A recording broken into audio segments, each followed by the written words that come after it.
Good afternoon, students. A warm welcome to this English session of today. How are you, children? Now you have tests and you are very busy for the preparation of it. Your English exam is over, I hope. Test is over.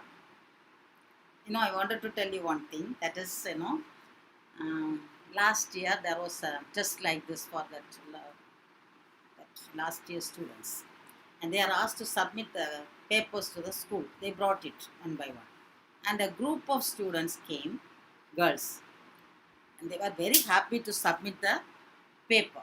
And that paper is submitted and they were going towards their home. They are getting ready to go out of the school.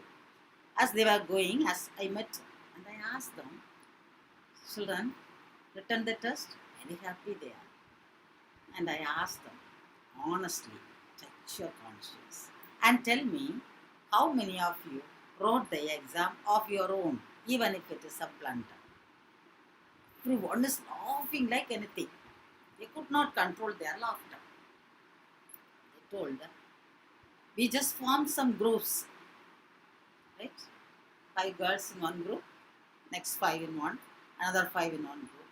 And they just found out the answer for it. That too, they themselves did not refer to the book. They just helped each other and one another and they wrote the exam. I again asked, at least one can say that I have prepared by myself. So don't write the test, you prepare and write, right? Don't form groups like this, children, and write the test, right? In the previous class, I told I will just help you, tell you a story, but unfortunately, since I have to hurry up by having that question paper in mind, I just couldn't do it. Today I'll tell you that incident. Once Swami Vivekananda went to Chicago to participate in a conference. It is a religious conference. And it is a very famous thing that you know, right?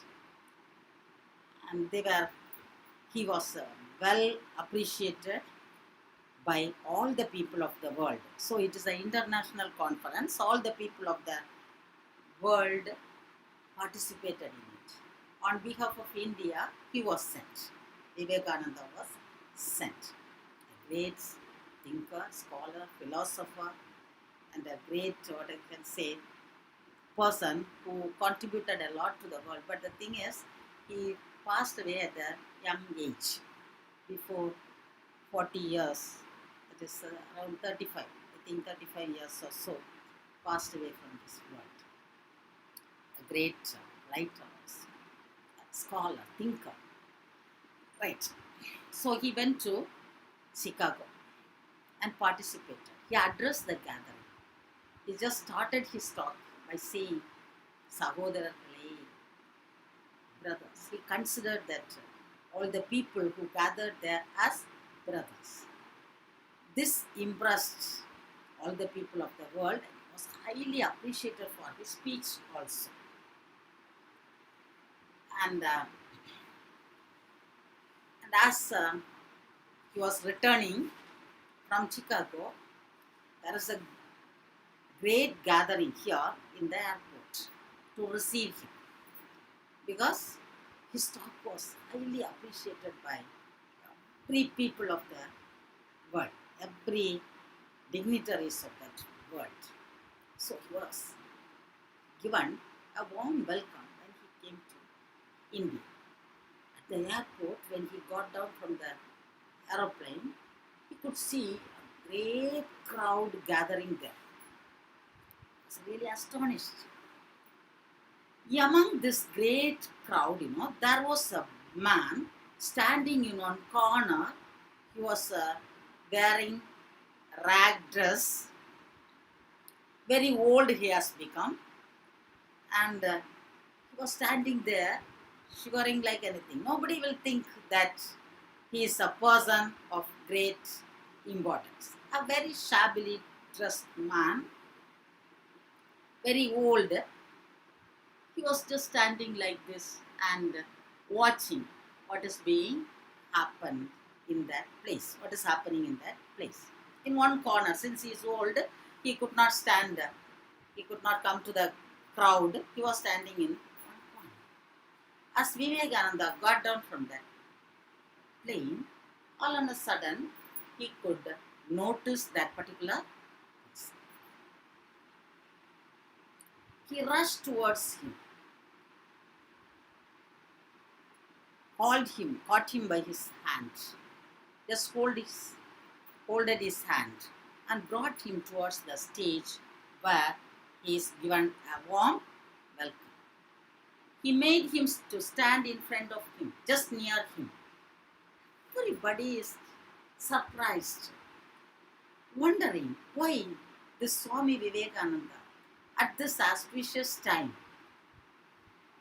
making that ragged person, old person by the side of him. Who is he? His parents? No, it is not possible. And who is this man? Why he is giving importance to this old man? They were just asking so many questions. And the gathering is standing there, and he is asked to sit on the stage. Seating arrangements are made. And this Vivekananda made that old man to sit in his seat. To sit in the seat which is allotted for him. And he started to address the gathering. He told, see, you may be wondering why I made him to sit here. See, just because of him, I have come to this position. See, all of you have gathered by knowing that I have just returned from Chicago to receive me here, giving me a warm welcome, just to appreciate me. All this appreciation will go to this person. Now you may ask, who is he? Yes, who is he? He is his teacher. A teacher. See, everybody appreciated his Guru Bhakti, we will say, his love towards that teacher. Swami Vivekananda did not give any monetary benefit to him. He did not help him. He did not buy snacks and gave to him. No, nothing of that. But that love that he has towards that teacher, the respect that he has towards his teacher, though he became old, though his handsomeness, that is his appearance, his beauty is gone, though he is very sick in body, he just took him by his hand and he is very proud to address to the people that this is my teacher. Just because of him, I have come to this level. What about you people? Your respect towards teacher? All the nicknames that is possible on this world, give to them. Am I right, children? Respect your elders. Respect your parents. Respect your teachers. This is the moral that we learned from the story of Swami Vivekananda. Right, children? So, respect your parents, though they are I told you on that interaction session on small incident, they may be uneducated, they may not be dressing well, they may not be speaking well as stylish way, just like you, maybe, whatever it is, except that they are your parents. So see nowadays, when the child goes from 10th to 11th, after coming to 11th standard, if the child sees the 10th standard teacher from the distance itself, as if he has nothing to do with that. The teachers are not expecting anything from you. They are teaching you, guiding you, helping you maybe, scolding you at times when you are going wrong. That's their duty. That is their duty. They are doing it. And but after you becoming well settled or getting a good position? Are you helping your teacher? Going to see the teacher and say that I have come to that? No. Are the teachers expecting it? No. But the thing is, when they see you in future, they'll ask, how are you? Oh, I forgot your name. Ah, yes, yes, yes. You are studying in that class. Now what are you doing, child? See, I'm working in a very multinational company in Chennai. I'm drawing this much salary. Oh, how happy the teacher will be, to see her student being placed in high position in the world.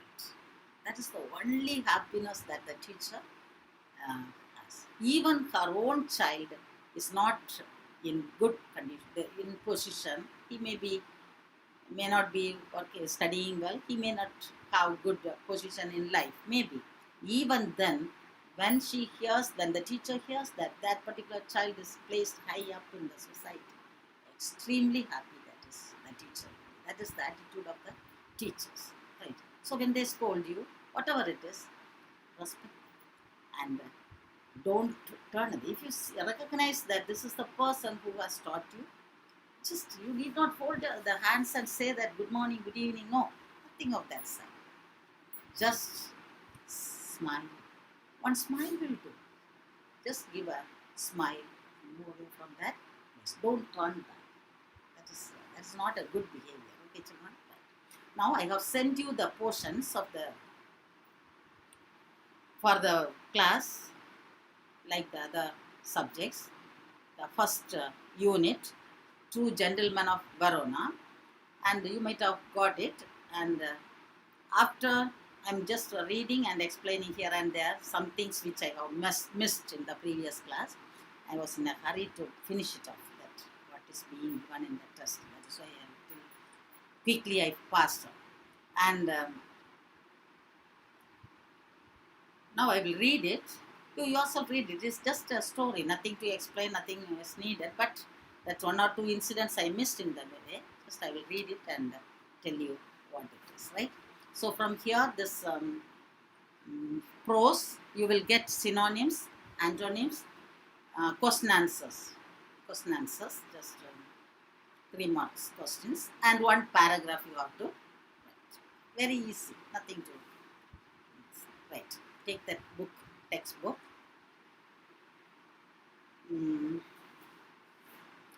Here is a story.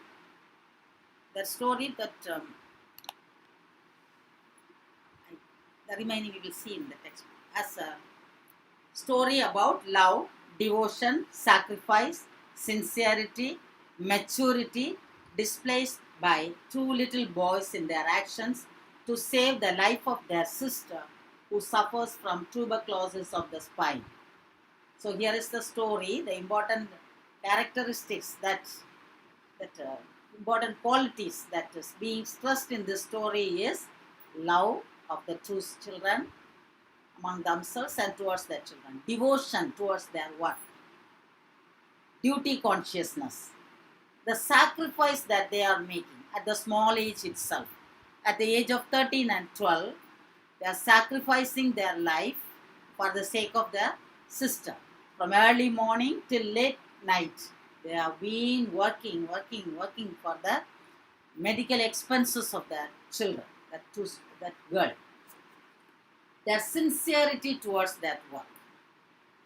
Their sincerity towards the work is also being stressed. Now the next one is their maturity, right? That is why A.J. Cronin gave the title Two Gentlemen.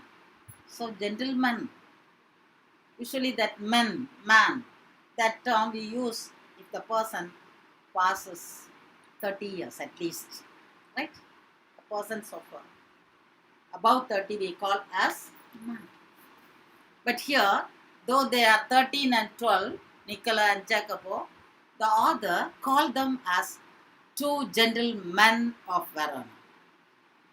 It shows their maturity. Their behavior is matured behavior they have, right? And actually, this two gentlemen of Verona is a play, a drama which is written by which was written by Shakespeare. One of the 37 dramas Shakespeare wrote. One is Two Gentlemen of Verona. The author ironically gave the title to this story of small boys aged 13 and 12 because their behavior is very matured and just like gentlemen they are. That is why the title is given as Two Gentlemen of Verona. Okay. Hope you understand, right? So, what are the qualities that is being highlighted in this story is the love, the devotion, the sincerity, the maturity, the sacrifice that the two children showed towards the sister. And the problem of the girl is tuberculosis of the spine, right? Now it is a story. I'll read it very quickly. As we drove through the foothills of Alps, Alp is a mountainous range. You might have learned in the lower classes history, Alp mountainous range. It is in Europe. So in the foothills of Alps, two small boys stopped us on the outskirts of Verona. As we are moving towards that Verona, two boys stopped us by the side of the road. They were selling wild strawberries. They were selling fruits. Don't buy, warned Luigi, our cautious driver. My driver told me, don't buy fruits from these boys. You will get much better fruit in Verona. You will get best quality in the city, inside there. If you go a little further, you will get good fruits.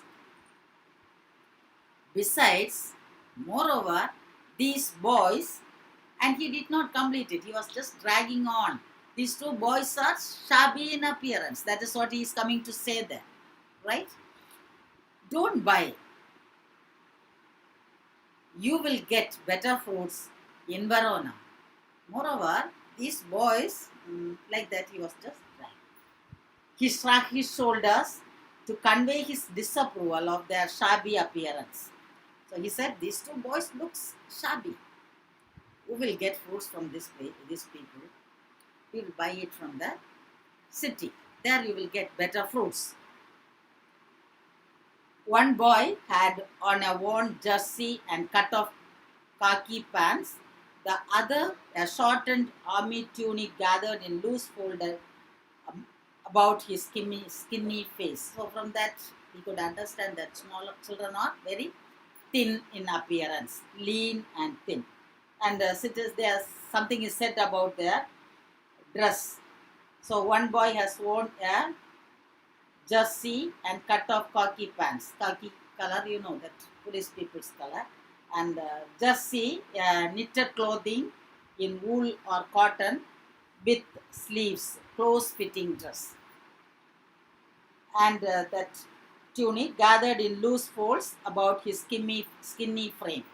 Yet gazing at the two little figures with their brown skins, tangled hair, mixed up, that is not combed properly, and dark earnest eyes. They were looking very untidy. The hair is not combed properly, and they were very eager in something. They are very eager, restless, brisk.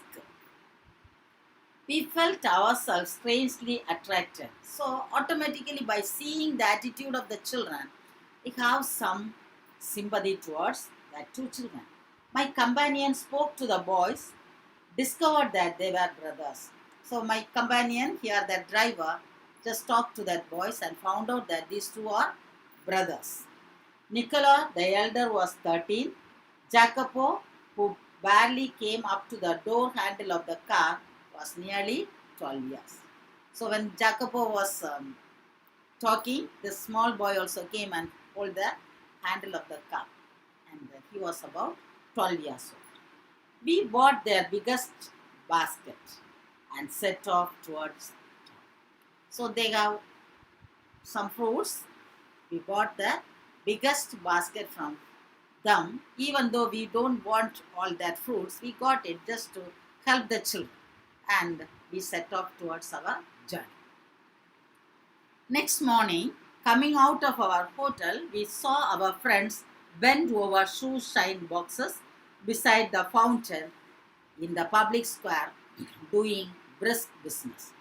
The next day, we could see these two boys sitting by the side of the road with the materials of the cobbler, and they were polishing their shoes. We watched for a few moments, then as trade slackened, we went over. They greeted us with a friendly faces. So I thought of polishing my shoes, and since there is no other people there, it is not a queue in that cobbler shop, that place. So I thought of mending my shoes and went there. And these two boys warmly welcomed us, greeted us with a warm faces. I thought you picked fruits for living, I said. Tara said, I thought you were selling fruits. I saw you selling fruits yesterday. I bought a basket of fruits, strawberries from you also yesterday. For that, the boy said, we do many things, sir. Not only selling fruits, not only polishing the shoes, we do many things, sir. Nicola answered seriously. He's not joking. He's very serious. He said that we are doing many works. Often, we show visitors through the town. We help the guides, people to see many places, the picnic spots. We act as a guide.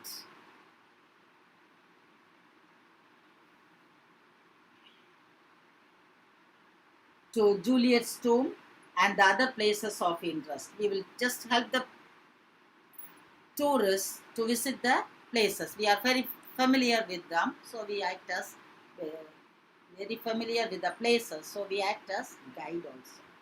All right, I smiled. You take us along. So you take us along to that Juliet's tomb. As we made the rounds, my interest was again provoked by their remarkable demeanor. So we were just traveling along with these two children towards that Juliet's tomb, a place by the side of that area, Verona, a picnic spot maybe, a place worth seeing.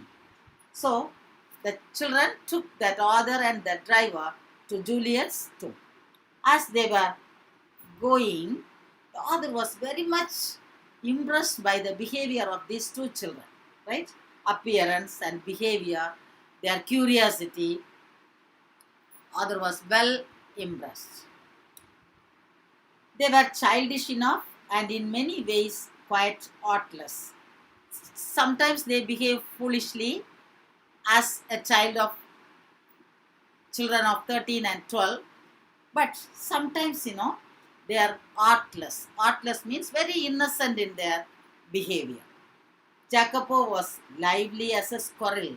Jacopo, the elder one, was very brisk like a squirrel. You might have seen have you seen it sitting in one place for 5 minutes? No, very brisk, just hopping from branches to branches, getting something and eating. The way he eats, it's very beautiful to see, right?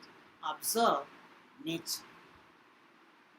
Appreciate nature. See, Kalpana Chawla once,